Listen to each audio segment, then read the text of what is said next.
வேத வாசிப்பு. சங்கீதம் 48. கோராகின் புத்திரருக்கு ஒப்புவிக்கப்பட்ட சங்கீத பாட்டு 1 முதல் 14 வரை. கர்த்தர் பெரியவர், அவர் நமது தேவனுடைய நகரத்திலும் தமது பரிசுத்த பர்வதத்திலும் மிகவும் துதிக்கப்படத்தக்கவர்.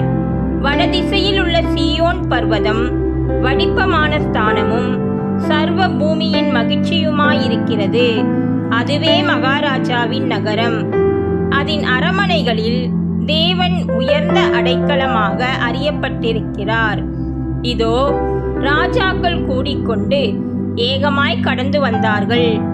அவர்கள் அதை கண்டபோது பிரமித்து கலங்கி விரைந்தோடினார்கள். அங்கே நடுக்கம் கொண்டு பிரசவ வேதனைப்படுகிற ஸ்திரீயைப் போல வேதனைப்பட்டார்கள். கீழ்காற்றினால் தர்ஷீசின் கப்பல்களை நீர் உடைக்கிறீர். நாம் கேள்விப்பட்டபடியே நமது தேவனுடைய நகரமாகிய சேனைகளுடைய கர்த்தரின் நகரத்திலே கண்டோம். தேவன் அதை என்றென்றைக்கும் ஸ்திரப்படுத்துவார். சேலா. தேவனே, உமது ஆலயத்தின் நடுவிலே உமது கிருபையை சிந்தித்துக் கொண்டிருக்கிறோம்.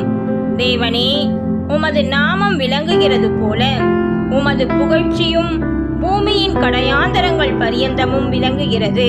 உமது வலது கரம் நீதியால் நிறைந்திருக்கிறது. உம்முடைய நியாய தீர்ப்புகளின் நிமித்தம் சீயோன் பர்வதம் மகிழ்வதாக. யூதாவின் குமாரத்திகள் களி கூறுவார்களாக. சீயோனை சுற்றி உலாவி அதன் கொத்தளங்களை எண்ணுங்கள். பின்வரும் சந்ததிக்கு நீங்கள் விவரிப்பதற்காக அதன் அலங்கத்தை கவனித்து அதன் அரமனைகளை உற்று பாருங்கள்.